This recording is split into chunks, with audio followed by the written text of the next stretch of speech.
So imagine driving down the street, down one rainy, lonely evening, all by your lonesome. As you slowly crawl to a stop at a red light, you notice a child standing off in the corner. Obviously, feeling concerned for the child standing on the side of the road in the middle of the night, you roll your window down, calling out to the small child. The child raises its head, and what looks back at you causes you more fear and dread than you've ever experienced before in your entire life. You gaze back into black, seemingly endless eyeballs staring back at you, almost as if looking into your soul. The child speaks, demanding entrance into your car, which snaps you out of the near-coma state you were in, having first seen those black eyes. Adrenaline takes over as the fear grips and you hit the gas harder than you ever thought possible. Your tires squeal, and as they finally gain traction on the wet asphalt, sending you speeding off into the night, you look back into your rearview mirror to see the ever-fading image of your encounter with the black-eyed children. And that is what we are here to talk about today. Welcome to An Education in Horror. Welcome to Black-Eyed Children. Apologies, I know everything's been a little late, but we're getting caught up. We finally got our shit together. Got some things worked out with our other schedule for our other job and the kids and everything else. Now we got a full day dedicated to this as far as the recording and everything like that. So things should be so much smoother coming up in the very near future. Next weekend, near future, honestly, we got Wells Township on the 16th. We are going to be doing a full interview with them. We've got that confirmed with them. Very excited to talk to them, see what all they got going on there. We'll be going up for their Lights Out tour for St. Patrick's Day. Obviously, coming in July. That's closer than what it feels like sometimes, man. You know, we just did the Spring Forward. So spring's right around the corner, and that's the kickoff to our summer vacation that will be going on pretty much right at the start of the summer. So not that far away. Just had an awesome interview with Alex from Stag just 2 weeks ago. If you haven't had the chance to yet, go check that out. A couple little sneak peeks into what's possibly going on with Stag's show this particular year. And just an awesome interview with an awesome lady. I'm trying to think what else we got going on. There is, that David Moody guy that Trish is super excited to interview. UK author of the Hater series and a few other things that will be going on with that. It is official. Trish will be conducting the interview. So kudos to her for stepping up to the plate. This is a big opportunity for her to be able to talk to one of her heroes. So very excited for her to be able to do that. Very excited that this has grown to the point that we're able to communicate with some more people and talk to some more people. We have a very interesting concept for a possible Talking Scared / kind of a merger with an education, or not education in horror, but a merger with a Killer Friday. But we don't know for sure what's going on with that right now. I'm still talking to the guy. I'm still trying to get him on board. We'll see. No promises there, but we'll see. We're trying. I'm trying really hard. I'm bugging the bejesus out of this guy to get him to do his thing. We have a couple education and horror shows coming up. So the very next one is going to be Clinton Road and the Devil's Tree. We got a video of us going to the Devil's Tree, as well as us going all the way down Clinton Road in the middle of the night, coming all the way back up Clinton Road in the middle of the night, testing a couple of theories that are out there, looking into a few different things. Pretty cool experience. We'll talk about the history of Clinton Road, the history of the Devil's Tree, what's given them the reputation they are, talking about the albino cannibals of Clinton Road and whether or not they're real. We didn't get eaten. We're still here. Maybe. But we'll find out here shortly. We're going to have that out to you by Friday. So this is coming today, which we're going to have that to you by Friday. Getting that all set up and ready to roll today, and getting ourselves caught up on a few different things. Now, I think that pretty well sums it up. Other than Jane Topin will be the Killer Friday serial killer. You guys voted my boy Joe Matheny out. Man, he's out of contention. He's done. This is going to be the last time we even get to talk about Joe Matheny for a long time, man, because there's a lot of serial killers out there to go through. And it's going to be a long time before Mr. Matheny is put back up for a vote. We'll see. We have to do him eventually, because the goal is to do every serial killer ever. So, I mean, eventually you're going to have to let me do Joe Matheny. But seems like it's a long ways off. I think that wraps it up. Other than haunted honeymooner wristbands, we do have those for sale, $2.50. Cool wristbands. They're very, very nice. We got a couple other things that we got working on. A few other little merchandise stuff that we're trying to get put together for you as well. And I think that's it. I think it's time to hop into Black Eyed Children, right? And a little shout out to her and the work that she puts into making these productions. I just do a little research, talk about some stuff, and get to go experience some really cool things and get to talk to a lot of really cool people. Trish does a lot behind the scenes as far as putting these together, making cuts, just putting all these videos together, all of that work that you see, all of those different images, that she creates all of that. That's all her. She pours more time into this than I do, and you don't really ever see her much. But you will be seeing her with David Moody, and I'm very excited to be able to do that. So a little shout out to her, and that's it. Mothman Festival. We're going to be there. We're going to get a booth. We're working on confirming that. That should be confirmed here, hopefully by the end of the week. But we'll see. Hopefully by the next time that you're seeing us, we'll be telling you for sure that we're going to be at the Mothman Festival. More details to come as far as when the Mothman Festival will be held, what else is going to be going on there, and everything like that. But we will definitely be there, and rumor has it there's going to be a special guest going up there with us as well. But we'll see how he's feeling. You know how he is. He's a little finicky sometimes. We're going to try. We're going to try and get him up there. No promises, though. But anyways, Black Eyed Children. That's why we're here. We're done with all the announcements. We're done with all the nonsense. Black Eyed Children. Let's roll into this, okay? So, Black Eyed Children was a little different than some of the other ones that we've done. Lilith had a tremendous amount of stuff. It was just very easy to find. She's been around forever. Same thing with Centrella. Shadow People's been around for a long time. Mothman's been around for a long time. So all of these that we've done so far, being able to find origin stories and different types of these creatures and all these different types of verified stories, especially in the case of Mothman, it was a little easier to do. And then we stumble upon Black Eyed Children, and in my head, for whatever reason, I thought that these fucks had been around forever. Turns out they haven't. Actually, they have just turned up on the scene, within the past 30 years or so.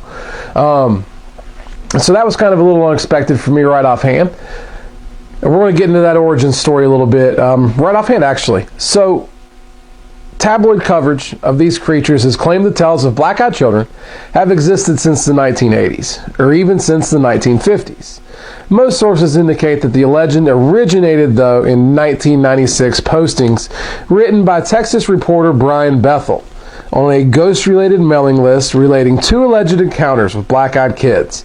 Bethel describes encountering 2 children in Texas in 1996. This is the first real true account of somebody running into black-eyed kids. All right, so this happens in 1996. He bumps into them in Texas, claims that the second person had a similar, unrelated encounter in Portland, Oregon. So Brian Bethel's talking about 2 different encounters, one that he had in Texas, one that a second person had in Portland, Oregon. Bethel's stories have become regarded as classic examples of creepypasta. We're going to get into Bethel's encounter and what he said transpired that night, but we want to talk about kind of the origins, and he starts all this. And when you think of creepypasta, think of Slender Man is a real good example of creepypasta. So he gains popularity. So it gains so much popularity that he published a FAQ just to keep up with demand for more info about the new urban legend. In 2012, again, not that long ago, Brian Bethel told his story on a reality TV series, Monsters and Mysteries in America, and then wrote a follow-up article for the Albany Reporter News describing his experience and maintaining his belief that it was legitimate. And of course he maintains his belief that it's legitimate. This guy's making a career off of this story, and that career would be over if he said that none of this was real. Look into somebody like David Icke. If you've not looked into David Icke at all, this dude is fucking out of his mind. Believes in space lizards and the moon's controlling your mind, and there's matrices, just all types of crazy shit. But the guy's built a career around it, and he's built a career around it by selling off that. I mean, number one, he sells that he believes wholeheartedly in this. So, of course, people like him, and I think David Icke's on a whole different level of crazy than Brian Bethel could ever think about being on. And I don't even think Brian Bethel's really crazy. I think, man, this genuinely could have happened. But even if it didn't, and even if he made the whole thing up, if you're making a career like this, of course he is going to claim that it's legitimate. So Brian Bethel saying that he's not lying, I don't think really adds anything to it. It just makes sense that he would obviously say that the story is legit. But moving forward, 2012, the horror film Black Eyed Kids was produced with a Kickstarter funding. Its director commentating that the creepy children were an urban legend that's been floating around on the internet for years now, and he always thought it was fascinating. A 2013 episode of MSN's Weekly Strange that featured reports of black-eyed children is thought to have helped spread the legend on the internet, and of course the internet is very, very good at just spreading just about whatever it wants to. And then during 1 week in September 2014, the British tabloid The Daily Star ran 3 front-page stories about alleged sightings of black-eyed children connected to the sale of a supposedly haunted pub.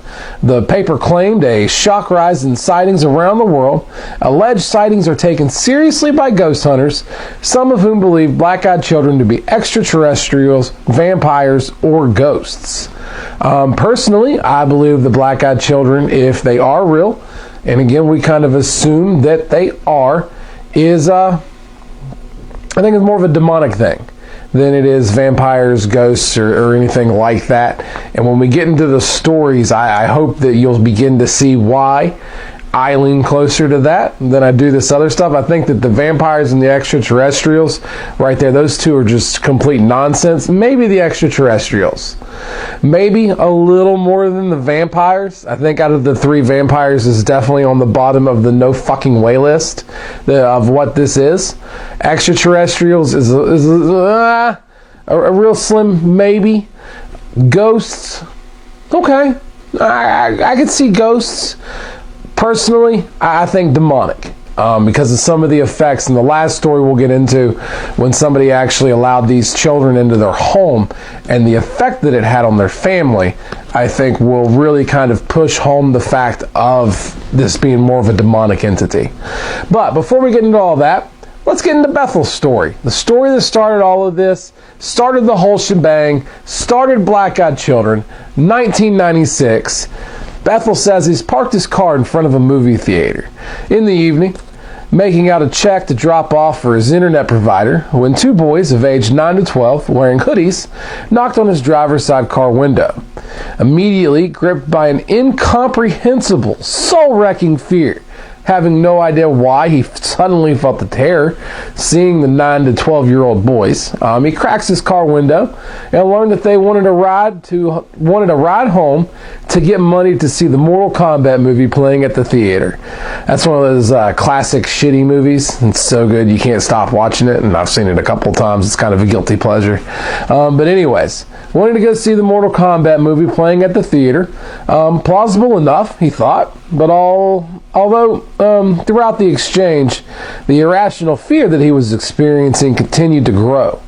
He had no reason to be frightened of these 2 boys, but he was, and he was terribly frightened of them. He saw that the movie had already started, so driving anywhere and back would mean the kids would miss most of the movie, as the report continues. All the while, the spokesman uttered assurances that it wouldn't take long. They were just 2 little kids. They didn't have a gun or anything. The last part was a bit unnerving. In the short time I had broken the gaze of the spokesman, something had changed, and my mind exploded in a vortex of all-consuming terror. Both boys stared at me with coal black eyes, soulless orbs like two great abysses of a starless night. I full-on freaked out inside, and I would get that, man. If I saw 2 kids just all of a sudden lose their pupils, I'd freak the fuck out too. So I full-on freaked out while trying to appear completely sane and calm. I'm not sure how that works, but made whatever excuses came to mind, all of them designated to get me the hell out of there. I wrapped my hand around the gear shift, threw the car into reverse, and began to roll the window up, apologizing all the way. I like that. I like that. Damn near running these kids over, trying to get away from them, rolling your window up, but we still, and think possibly black-eyed kids, so we don't know what the fuck this is. Could be demons, ghosts, extraterrestrials, no fucking vampires. That's for sure not what it is. But you have all that running through your head. You're trying to roll your window up.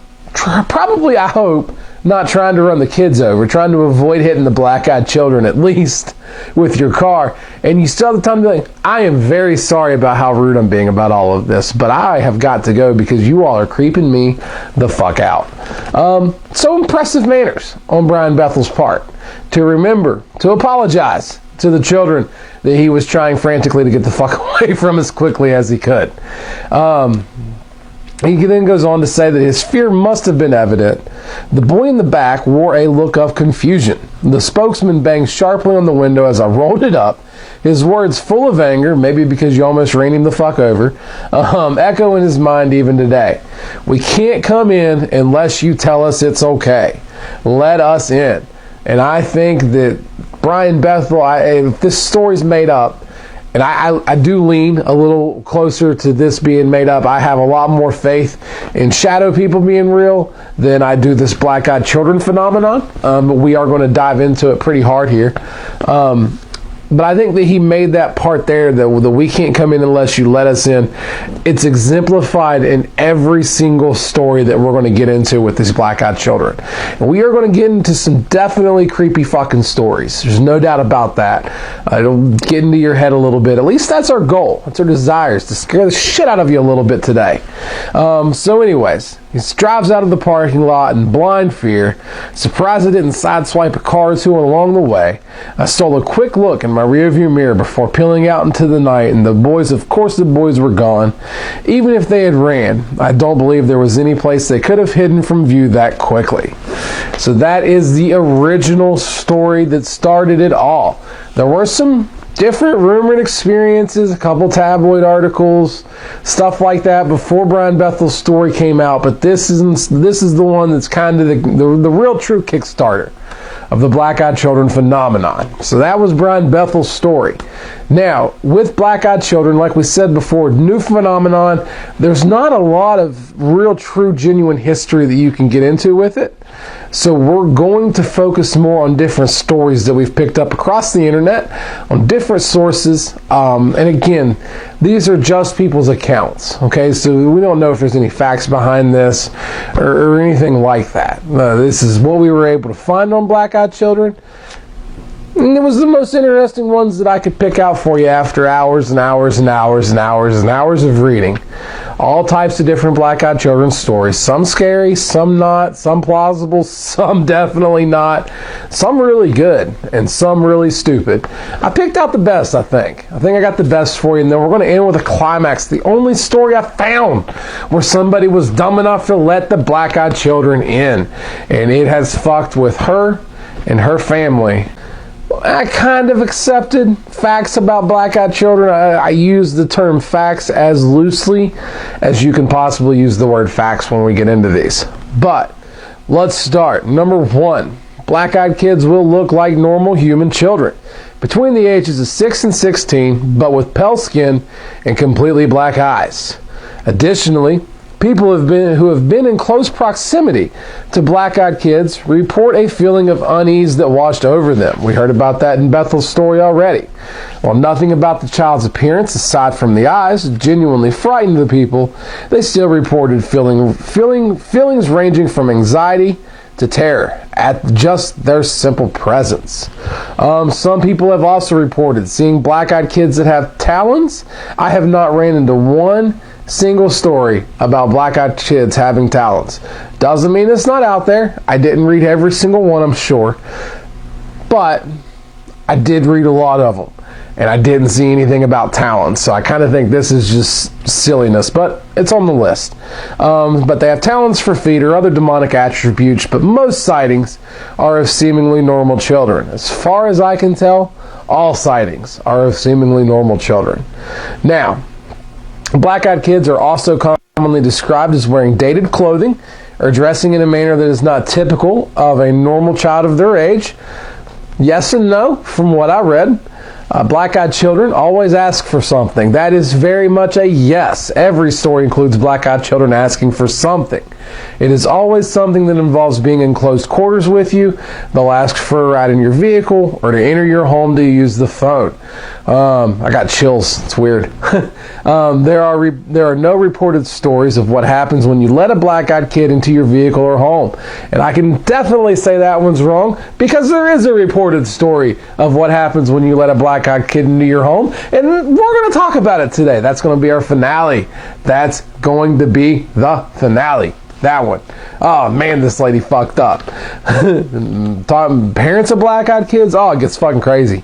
Anyways, the earliest sighting of a black-eyed kid was journalist Brian Bethel in 1996. That's the earliest, most confirmed, most legitimate, believed story of black-eyed kids. Again, there was a few sightings possibly as early as 1950.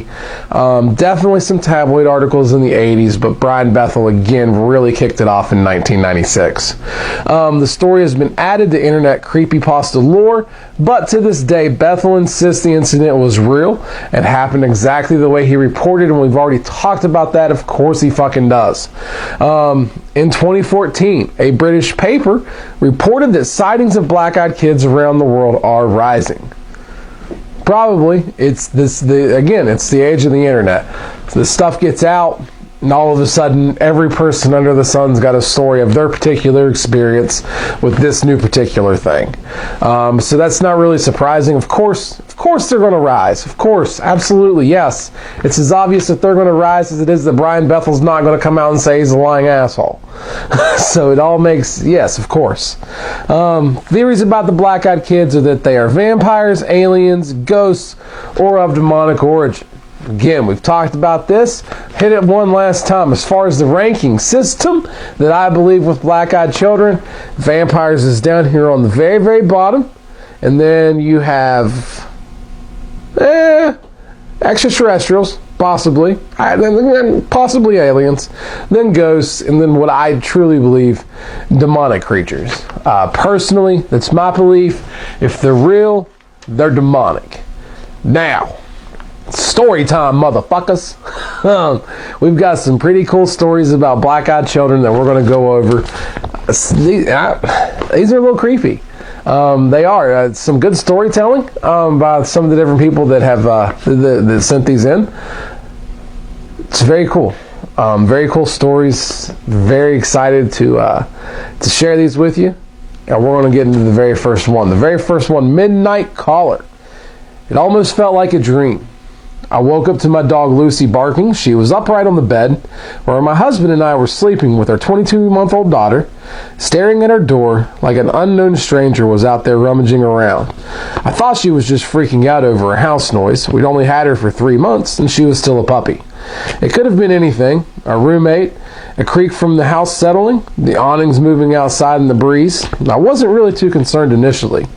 I decided the best bet would be to open the door. It's what we do with our daughter when she gets scared, and I figured it should work with a puppy too. I opened the door and she raced to the front door. She stood there, snarling at the door. It was an angry, violent growl, one I had never heard her make before. I looked groggily at her and opened the baby gate blocking the doorway, planning to open the door and show her everything was okay. The second my hand reached for the deadbolt, Lucy went wild. She started barking and jumped toward me. And when I touched the metal, she suddenly changed her temper. She whimpered, almost like she was afraid and backing down. As her mannerisms changed, well, so did mine. I wasn't calm anymore. My heart was racing and sinking at the same time.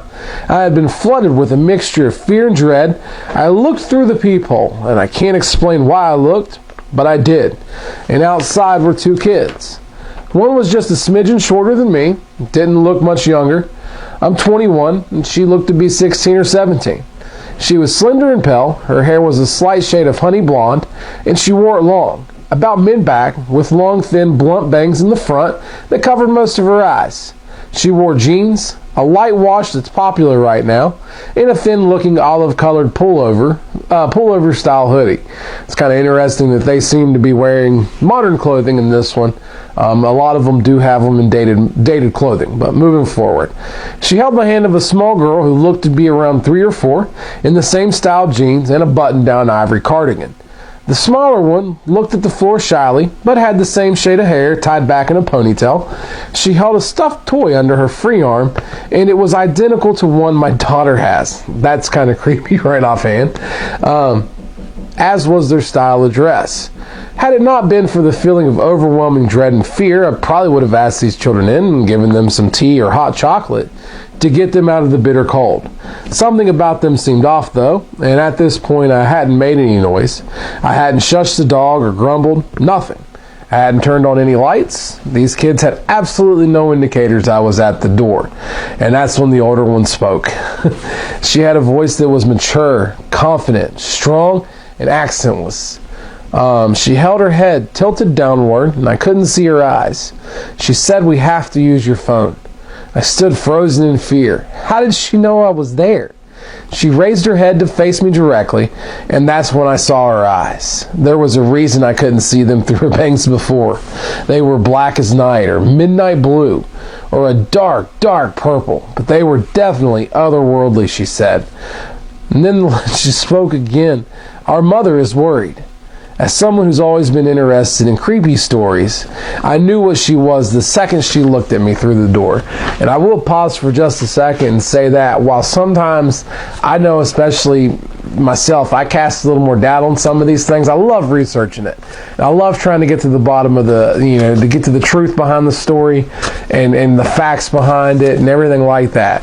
But if you were into stuff like this, like me, like if a black-eyed kid was for real knocking on my door right now, it'd freak me the fuck out. Because number one, I know exactly what it was right offhand.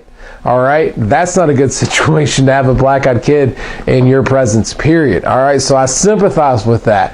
If this happens to you or you've had that type of experience, I get it, man. That would be some scary, scary shit for sure.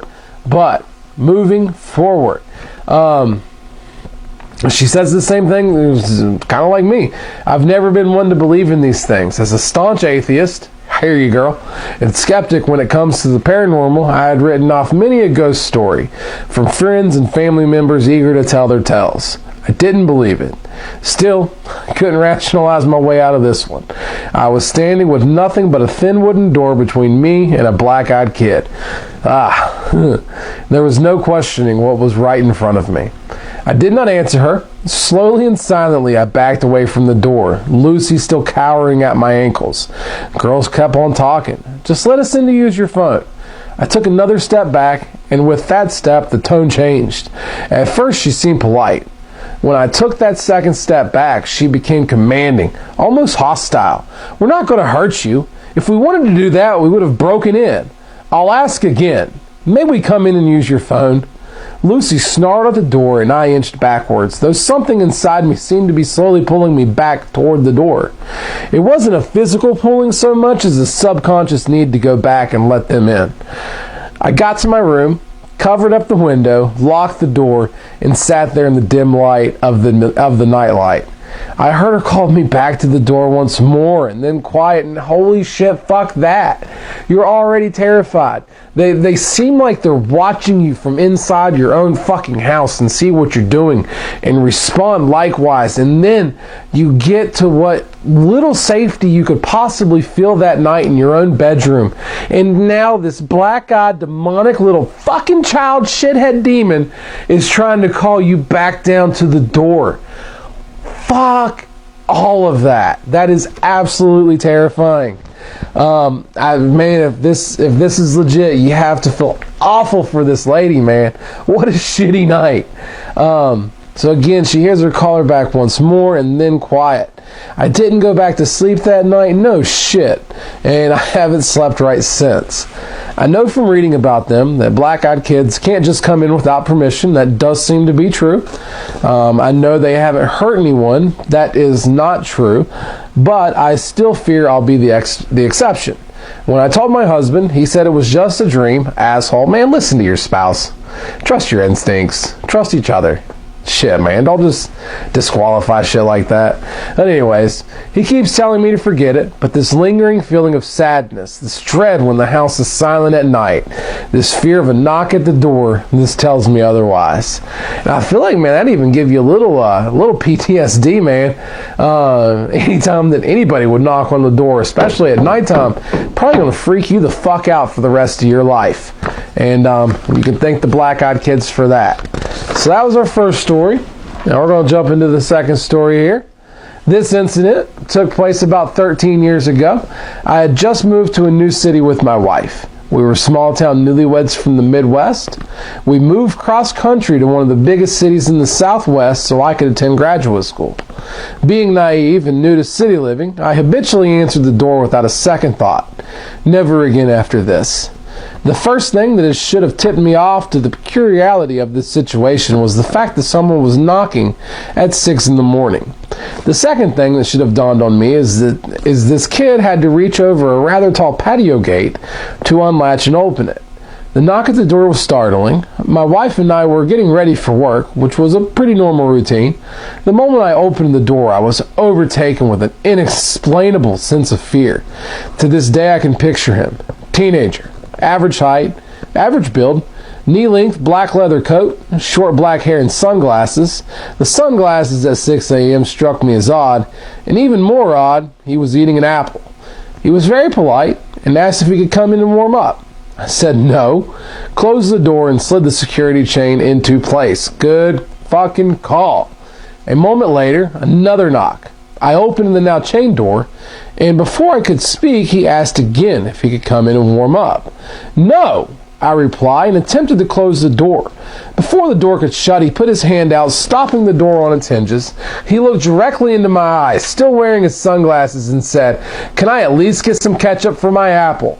"Fuck that," I reply. That's so weird. If any of you eat ketchup on your apples, let me know. I wonder if that's like a legit thing or if that's just some weird black-eyed kid thing, because that's I've never heard of that before. So if there's any ketchup on apple-eating mofos out there, let us know. We'll hear from you. We'll hear from you. Defend your case. You tell me why it's good to have ketchup on an apple. Doesn't make any sense. It seems like some black-eyed children demonic shit. They probably eat ketchup apples in hell. I believe that wholeheartedly. Ketchup apples are definitely being eaten in hell. So anyways, he says, "Fuck that." To the ketchup on the apple, albeit a little confused. "Get the hell out of here. My wife is calling the police." He takes a moment to let this information sink in, lowers his glasses, revealing eyes as black as night, and says, "No, you won't be calling anybody." At that moment, I force the door closed, lock it, and call out to my wife. She is scared shitless, hiding in the bedroom. Yeah, she fucking is. All jacked up on adrenaline, I rip the curtains back to look out the window next to the door, and he's gone. Absolutely no trace of him. I go out on the patio to check the gate, still latched from the inside. That was fucked up, I think to myself as I turn to enter the house, and I notice a half-eaten apple lying on the ground. This next one is my favorite, for sure. I really, really enjoyed this one.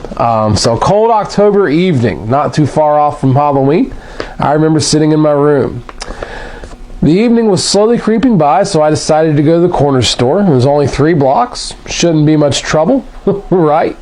During my walk, I see the normal, the occasional person putting up Halloween decoration, and kids playing in their yards. But this story is about something far more sinister.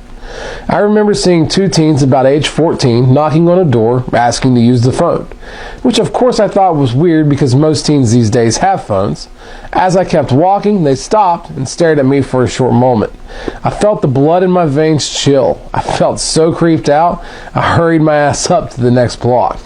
The next block seemed fine until I looked behind me and saw the 2 teens were following me. I took off sprinting to the store at this point. I saw the sign for the store and relief washed over me. I opened the door and I told the cashier about what happened on the way there. He looked at me, slightly creeped out, and told me a story about this happening to him in his hometown and how they found him the day he left and asked for his help. In an emotionless voice, he told me to never, ever agree to help. He told me another story, but at that point I was no longer paying attention because they were standing at the fucking door asking to be let in. They followed him, man. Now they got both these people that have had black-eyed encounters before, and now they got them trapped inside this store. The cashier freaks out and locks the door. The teens never seemed to waver or leave. They wouldn't step away from the door. It had been an hour. The cashier and I were ready to fight our way out. Going to fight the black-eyed children, man. But instead, he took me out the back, and the one teen came around the back just as the door shut behind us. Again, it's like they know, man. It's like they're watching from inside. They know your moves before you make them. Can you help me? Is all he could say. He was closing in on us, and his eyes, they were as black as a starless night. They were peering right into my soul. I couldn't help but gaze into his eyes. The terror. I can't remember too much of what happened next, but I do recall the sounds of a struggle. When I came to, the cashier was struggling with both teens. He was calling out to me for help. I ran towards them, grabbed him by his collar, and pulled him between the two, knocking them over in the process. So he grabs the cashier, pulls them out from the two, and then takes off and didn't look back until he was near his house. The cashier was gone, but the teens were still fucking following behind him. So I ran into my house, closed all the blinds, turned the music up. I got lucky that day. I don't know. It didn't seem like a lucky day at all. It seemed like a really shitty day. A lucky day would be like, $1 million just falls out of the sky. That's a lucky day. Not black-eyed kids. But he says that he got lucky that day, but he's not sure how long I can keep out of their grasp. I tried to find and thank the cashier for saving my life that day, but he didn't show up to work after that. I asked his boss, and he told me he called over the phone and quit. Said he was fucking moving. Don't blame him. To this very day, I sometimes feel the fear of those eyes watching me as I drive to work. I sometimes will look out my window and swear I see them watching my house from a couple blocks away, waiting for their next chance. And the fourth story, and the last story before we will get into our finale, a little short one here. And it's just kind of weird. They say, I helped them once. Never ever under any circumstances do it. I'm not sure what they do, but it feels as if they're ripping your soul out. They get really close to you, and you get amazingly drowsy. If it weren't for my girlfriend showing up mid-invasion and kicking them out, I probably would be dead. I didn't even see the black eyes until I let them in. They're getting smarter. I love how they, number one, present this story. No details. No details involved at all. Just, I let the black-eyed kids in. That was a bad call on my part. And my girlfriend showed up, saved my life. The bad news is they're getting smarter. I'm not sure how to deal with that. Okay. All right. Fair enough. Thank you for a story that just made really no sense at all. Kind of made you look like a sissy and a stupid person. And I don't know. I had to include it because I just love the simplicity of it and they're getting smarter.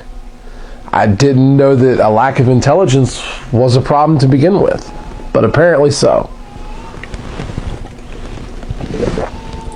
Now, that is going to bring us to our concluding story, the finale. The one time, other than the one that we just read, that didn't make any sense, the one real story about the one time that somebody let the black-eyed children into their home. Let me start by saying that I know how hard this is, this all will be to believe. But now that things have taken a turn for the worse, I started looking for stories similar to mine. I feel like I should share this story with someone, and it seems like the right place and the right time to do that. I made the mistake of letting the black-eyed kids inside, and now I'm worried that I might die because of it. I hope this will be a warning to everyone who is ever in the position to make the same mistake that I did. I live just outside of a rural town in Vermont. It's a tight-knit community where everyone knows one another, and people don't lock their doors at night. There's never been any need to. A little over a year ago, I woke up because I heard a loud banging on my front door. At the time, my husband and I lived in a small home on a dirt road just off the rural route into town. It was the middle of a snowstorm, and the nearby hills get very slippery in the snow, so I thought that someone might have been in an accident and broken down. It has happened before. When I looked out the window, I could see that our motion light was on. I could see that there were footprints in the snow that had come down from the road and into our driveway, but there was no car anywhere in sight. The snow was still covering the road, and no one had driven on it for at least a couple hours. Our front door was obscured from the window, but I could see that someone was standing there. I wasn't sure what to think, so I woke my husband up just to feel safer. While I was telling him what was going on, the banging on the door started again, and my husband went to answer it while I stood in the hallway. When he opened the door, there were two children standing in the snow looking toward the ground. They were a boy and a girl and could not have been more than 8 years old. They were dressed strangely and had odd haircuts. The girl's hair was very long and straight, and the boy had a dated haircut that looked almost like a bowl cut. A little confession, my mom made me have a bowl cut when I was younger, so I can sympathize with the black-eyed kid there on having the dated haircut. Obviously, hair is no longer an issue for me. I have nipped that right in the butt. But anyways, they weren't dressed for winter, and my first thought was that they must have been Mennonite children. But as far as I know, there was never a large community of Mennonites near us, which is weird. If there's not a community of Mennonites around you, it's kind of odd that that's where your head goes immediately, is that it must be a Mennonite child. But to each their own, whatever. Thinking back on it, I know that my normal reaction to seeing children in a snowstorm would have been to rush them inside, bundle them up with some blankets and hot cocoa, but that's not how this felt. The children were very unnerving. They would not make eye contact, and when my husband asked them if everything was okay, they asked if they could come in. My husband looked at me kind of with a "what do I do" look, and I asked the kids where their parents were. "They'll be here soon," is all they said. It was around 2 o'clock in the morning at this point, so the only reasonable thought in my head was that there must have been an accident or these kids had gotten lost. As much as my instincts told me not to bring them inside, and always trust your instincts, folks. Trust it. Trust it. It's there for a reason, man. I did it anyways. I went into the kitchen to make them some hot cocoa while my husband took them into the living room. While I was fixing the kettle, I could hear my husband talking to the kids.